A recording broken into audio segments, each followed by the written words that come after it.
¿Qué ocurre? Que de verdad nadie me cree y muchos se me han reído en la cara. Pero yo soy hincha de Unión Guaral. No clasificamos al siguiente mundial, ¿crees tú? No. El mejor 9 de la historia del fútbol peruano.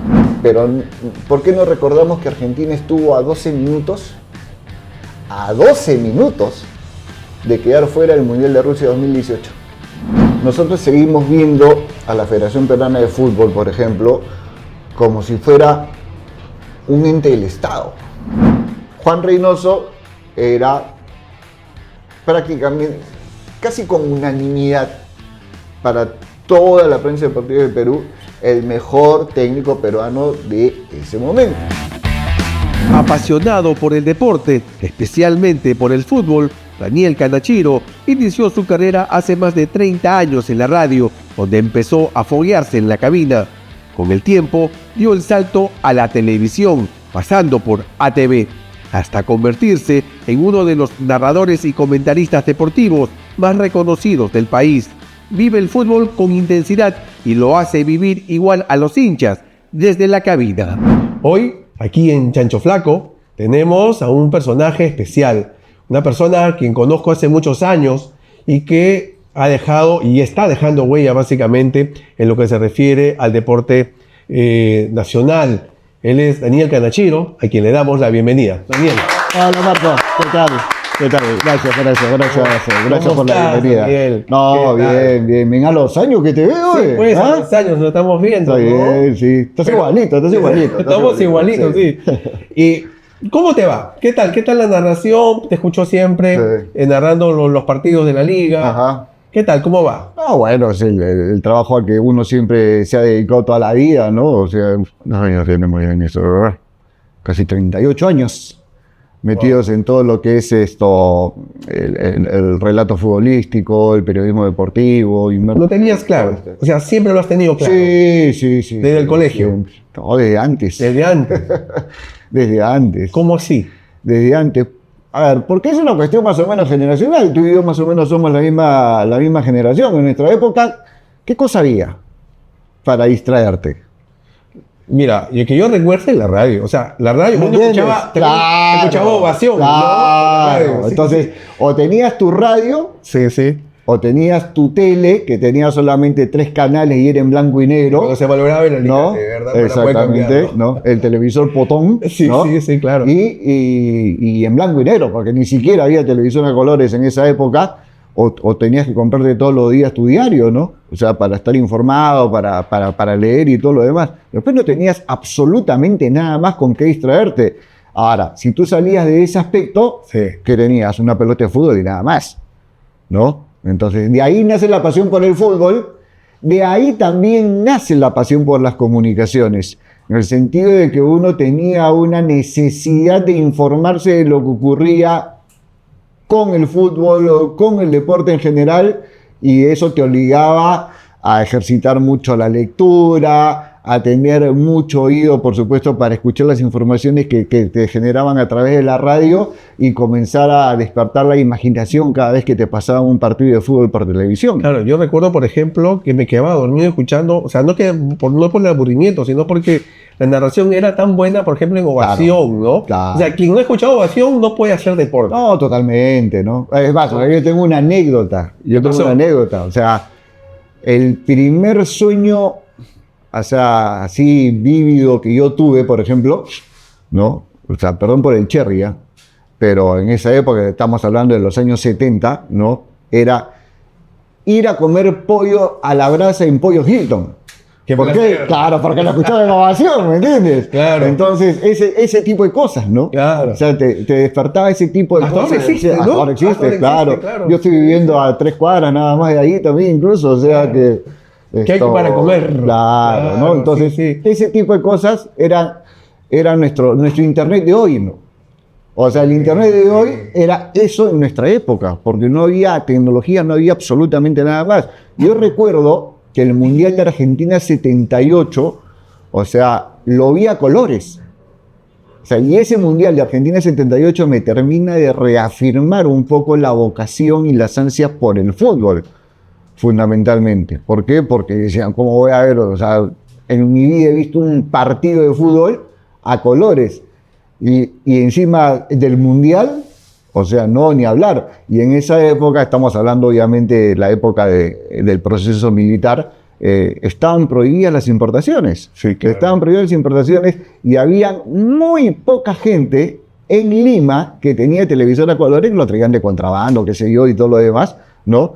Entonces, esas personas que tenían televisor a colores cobraban una entrada para ir a ver el partido a su casa. A la casa. A la claro. casa. Y yo tenía una tía que tenía un televisor a colores y cada vez que jugaba Perú el Mundial de Argentina, o sea, habían como 70 personas en su casa, pues, o sea... Tenía un ingreso adicional. Claro, pues, o sea, el recursero peruano, ¿no? O sea, pero vi el Mundial a colores de Argentina 78, imagínate. Sí, yo no lo vi. Yo no o sea, me acuerdo que mis tíos lo disfrutaban mucho. Claro. Pero tampoco lo vi en el 82. O sea, me dio pena no verlo porque yo estaba en el seminario. Ya. ¿Ok? Y como tenía un curso por llevar, entonces me metían a la biblioteca. Tú sabes que, por ejemplo, Me castigaban. en el Mundial del 82, cada vez que jugaba Perú, o sea, no había clases. Claro. No había clases. Claro. No había pero, clases, pero no sí había- me no acuerdo había de la clasificación. Claro, Esa fue una locura. Sí. Fue una locura. Y hay otra cosa, ¿no? O sea, antes, o sea, hoy, qué sé yo, te sientas en el sofá de tu casa y miras 500 partidos de fútbol al día, ¿no? Antes, si tú querías ver fútbol, porque no se televisaban los partidos, o lo escuchabas por la radio o tenías que ir al estadio. Entonces, yo he ido desde los 3 años ¿Mm? a, creo, todos los estadios de Lima. Al Carbajo también, ¿no? Ah, pero por Que supuesto. desapareció, que ya O sea, yo me acuerdo que prácticamente municipal, te estoy hablando del año 85, 86 más o menos. O sea, llegó un momento en que se utilizaron los parques zonales que tenían cancha de fútbol como escenario de fútbol profesional y Municipal jugaba en uno de los parques zonales. No recuerdo cuál, no sé si Villa María del Triunfo, Villa María del Triunfo, puedo decir. O sea, yo me iba hasta allá. O sea, está O significado. sea, solamente por el hecho de estar presente y de ver un partido de fútbol, ¿no? Y de repente por ahí de conocer un estadio, qué sé yo. Y de esa manera tan precaria pasamos básicamente a lo que es el futuro. Hoy la gente apuesta, ¿verdad? Sí. Apuesta. Sí. ¿Cómo ves tú ese tipo de comercio? Es una dinámica hoy inherente a lo que significa el negocio del fútbol. O sea, puede sonar mal, pero, o sea, toda actividad más que deportiva, hoy comercial, se presta obviamente para este tipo de actividades, ¿no? O sea, que hay que tener moderación, que hay que tener regulaciones, que hay que tener un montón de cosas que de repente todavía no se terminan de generar y gestionar, sí, pero es inherente. Entonces, lo que hay que tratar de hacer es tratar de acomodar un poco legislación, conductas y todo lo demás, obviamente para que esto se pueda llevar y se pueda canalizar de la forma más decente posible, ¿no? Porque por apuestas, ojo, que por apuestas, o sea, yo recuerdo el año 2006, era 2006, cuando las apuestas en el Perú, las apuestas deportivas en el Perú no existían todavía. Por ejemplo, la Juventus, que había salido campeón en Italia, o sea, lo mandaron a la segunda división por amaño de partidos en apuestas. Claro. ¿Me entiendes? O sea, y te estoy hablando de la Juventus con... Y aquí también ha habido. Con Buffon, con Thierry Henry, o sea, a ver, con nombres que habían salido campeones mundiales el mismo año, ¿no? Y a las autoridades y a la legislación italiana no le tembló la mano para proceder de esa manera, ¿no? Entonces, sí hay que comenzar a adecuar un poco legislación y todo lo demás, o sea, para tener un mayor control, ¿no? Dentro de lo que significan este tipo de actividades. Acá en el Perú se ha presentado algunas situaciones, también me parece. Con futbolistas, ¿no? O sea, con algunos futbolistas, pero por eso te digo, o sea, de repente no lo vas a erradicar por completo, ¿no? Pero si se comienza... No, ahorita no recuerdo exactamente los nombres, pues normalmente no se van a conocer tampoco, no se van a conocer, ¿no? O sea, pero si tú comienzas a regular un poco más ese aspecto, quizás puedes tener un mejor control y mayor garantía de resultados, ¿no? Con relación a al mundo de las apuestas. Y en ese mismo mundo, ¿cómo ves la administración de lo que es, por ejemplo, la Federación Peruana? Un desastre, lo ves, muchos dicen, Lozano finalmente... Pero mira una cosa, o sea, yo te digo una cosa, o sea, más allá de todo lo que se pueda decir, o sea, nosotros seguimos viendo a la Federación Peruana de Fútbol, por ejemplo, como si fuera un ente del Estado. Y no es un ente del Estado. O sea, a ver, si bien es cierto, dentro de la legislación, o sea, tiene que estar respaldado o garantizado por el Instituto Peruano del Deporte, pero la Federación Peruana de Fútbol, por ejemplo, o sea, no tiene recursos directos del Estado para poder sostener la actividad o el desarrollo y todo lo demás, como sí lo tienen las otras federaciones deportivas que sí dependen, a ver, presupuestariamente hablando, de lo que le pueda brindar el IPD. El fútbol se autogestiona, ¿por qué? Porque el fútbol pertenece a un ente mucho más grande. Claro, que hay una intervención. Que es primero la CONMEBOL, la Confederación Sudamericana de Fútbol, y la CONMEBOL pertenece obviamente al dueño de todo el negocio a nivel mundial, que es la FIFA, ¿no? Entonces, bajo esas normas se rigen cada una de las no sé cuántas federaciones que existen, ¿no? O sea, la FIFA tiene más países afiliados que la ONU. Entonces, es un dato que no es menor, que es muy relevante para saber la trascendencia de lo que implica estar dentro del mundo del fútbol, ¿no? Y ser obviamente el representante legal del fútbol en el Perú. Ya, pero más allá de que en Perú pueda pertenecer a la FIFA y no pueda tener, eso no quita de que el señor, por ejemplo, Lozano, no haya hecho un trabajo adecuado durante los últimos años. Pero ¿a qué se refiere? ¿A qué te refieres con eso? A que no clasificamos a un mundial, no hay una renovación, no tenemos un entrenador que haya logrado lo que se logró con Gareca. O sea, hay una serie de cosas ahí. No hay canchas deportivas. O sea, ¿qué nos ha ofrecido durante los últimos 5 años, por ejemplo, Lozano? Es que no es un tema de Lozano exclusivamente, porque lo mismo tú decías de Burga, lo mismo tú decías de Delfino, lo mismo tú decías hasta de Oviedo, de repente por ahí. O sea, son problemas estructurales que no sé qué tanto tiene que ver la Federación Peruana de Fútbol ahí. ¿Por qué? Porque tú me hablas de desarrollo, de infraestructura y todo lo demás. La infraestructura no es parte de la Federación Peruana de Fútbol. O sea, no es parte de la responsabilidad de la Federación Peruana de Fútbol. Parte de los clubes. O sea, si estamos hablando, ojo, si estamos hablando exclusivamente de todo lo que significa fútbol profesional, ¿ok? Más allá de eso, o sea, todo lo que implica la infraestructura para desarrollo y todo lo demás, sí le corresponde directamente a lo que es el Instituto Peruano de Deporte y al Estado peruano en general, no tanto a la Federación Peruana de Fútbol. Tú me dices, no hay esto, no hay lo otro. Escúchame, acabamos de hacer un contrato con un técnico de nivel A1. ¿Me entiendes? Entonces, recursos hay. Recursos hay. O sea, ¿se lo sabe gestionar la Federación Peruana de Fútbol? Sí, se lo sabe gestionar. Tú lo pruebas a Lozano. No, no es que no lo pruebe.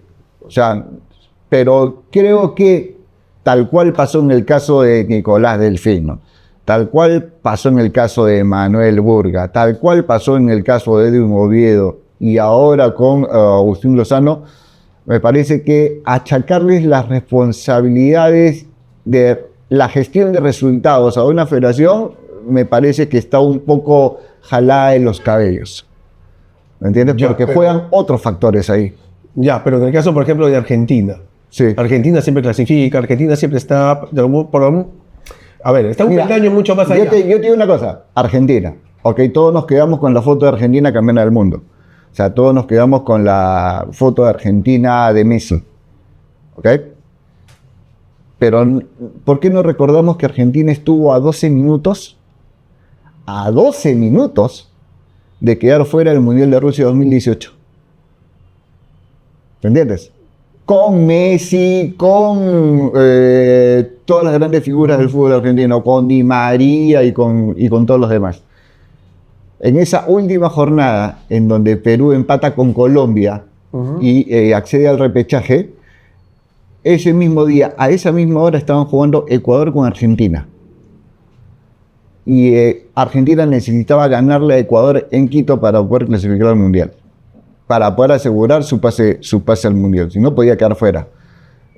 Messi y compañía fueron a jugar contra una selección sub-17 de Ecuador. ¿Me entiendes?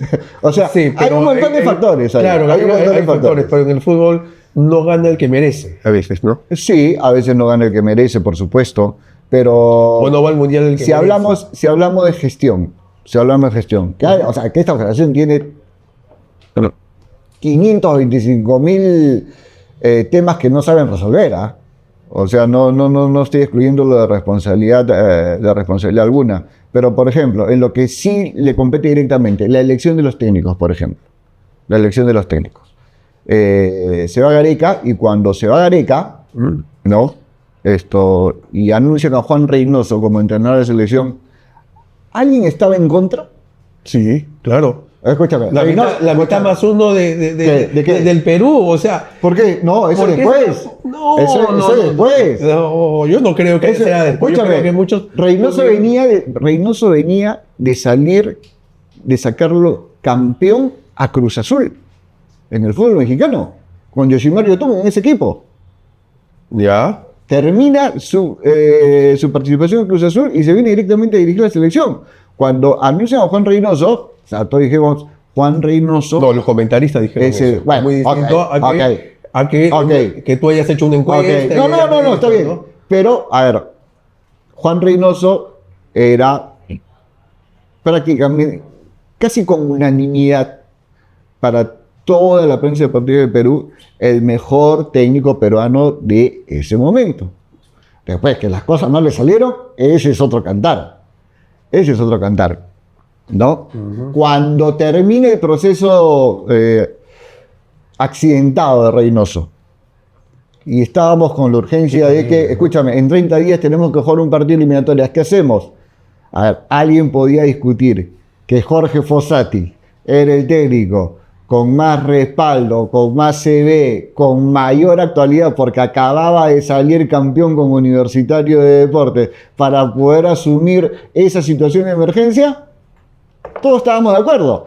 Que después no hayan salido las cosas, ese es otro tema. ¿Me entiendes? O sea, hay un montón de factores. Hay un montón de factores que uno tiene que comenzar a analizar, ¿no? Ya como, qué sé yo, como... Ya fríamente, ¿no? O sea, a ver, Claro. uno ve finalmente toda esta línea de tiempo de lo que ha Exacto. ocurrido. Perú, ok, no ha clasificado, pero ¿cómo lo ves de aquí con este entrenador que tú dices es A1? El entrenador es A1. La pregunta que yo te hago es, ¿Perú tiene jugadores A1? ¿Me entiendes? Bueno, O sea, no tenemos... Gastón Acurio puede ser el mejor chef del Perú, ¿ok? Pero, ¿qué hace con 1 kilo de papas y cebolla pero sin carne para intentar hacerlo más soltado? ¿Me entiendes? No le ves mucha esperanza. No. No clasificamos al siguiente mundial, ¿crees tú? No. Porque son resultados que se van reflejando en las distintas selecciones a niveles menores, sub-17, sub-20, ¿no? ¿Ese trabajo de quién es? Es que ahí va un poco lo que te venía diciendo, ¿no? ¿Es de los clubes? Sí. No es de Lozano y No. la administración. No. Pero no tiene un área de menores Lozano ahí. Pero ningún país del mundo trabaja de esa forma. O sea, con ese concepto que tenemos nosotros, porque lamentablemente nosotros tenemos un concepto muy arcaico. A ver, ¿por qué todo el mundo habla de economía de mercado? Todo el mundo habla de liberalismo económico, empresarial y todo lo demás. ¿Y por qué eso no lo podemos ver en el deporte en general? Ya no te hablo solamente del fútbol, en general. O sea, ¿por qué debemos de tener un instituto peruano del deporte que maneje todas las federaciones deportivas del país? O a las que todas las federaciones deportivas del país le deban un poco su aprobación para tener la representación nacional. Claro, ¿crees que es una mediocridad? No, es un concepto arcaico. Por favor. A mí me parece que es un concepto arcaico. O sea, la Federación Peruana de Voleibol, ¿ok?, debería rendirle cuentas a la Confederación Sudamericana de Voleibol y la Confederación Sudamericana de Voleibol como le rinde cuentas a la Federación Internacional de Voleibol a nivel mundial. ¿Ok? Punto. Listo, se acabó el tema. Sí. ¿Por qué? Porque las federaciones se tienen que encargar de todo lo que significa el sistema de competencia profesional. El deporte amateur y de promoción le corresponde, sí, al Estado. Eso sí le corresponde al IPD, eso sí le corresponde al Estado peruano.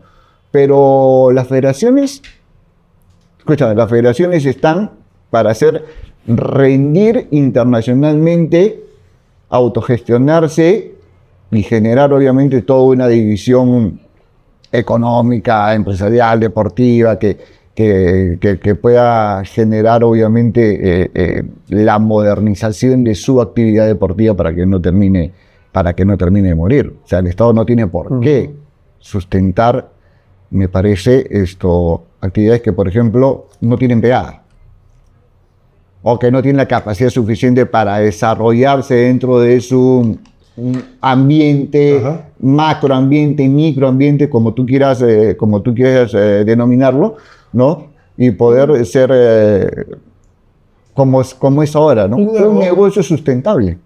Un narrador deportivo, un comentarista deportivo tiene que tener hinchaje, es decir, me refiero... Todos lo tienen, ¿ya? Ya, tú lo tienes. Todos lo tienen, claro, por supuesto, todo el mundo lo ha tenido. ¿Qué equipo eres? Mira, nadie... Yo sé que eres de Alianza, pero dime... No, yo no sé, es que yo no soy de Alianza.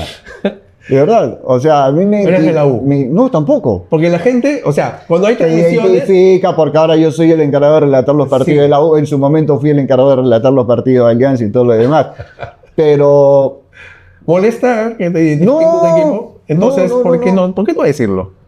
¿Por qué no decirlo? Porque tú te debes a un producto. ¿Ok?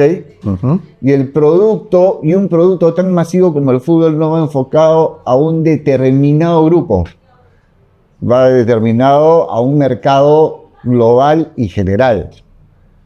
Eso para empezar. Entonces, para eso sí necesitas un poco de credibilidad, de respaldo y todo lo demás. Pero de verdad, tampoco o sea, no es que esté en desacuerdo que se diga o no se diga, cada uno es libre de hacerlo, pero cada uno también es responsable de que si lo dice, tratar de que eso no termine influyendo en la percepción pública.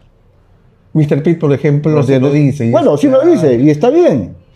Y está bien. Entonces, él se encarga de relatar los partidos de Alianza. Y de asumir la responsabilidad. Y asumir la responsabilidad que eso conlleva. ¿Me entiendes? Es una forma, es un estilo de llevar tu carrera profesional perfecto, ¿no? O sea, esto tiene sus pros y tiene sus contras.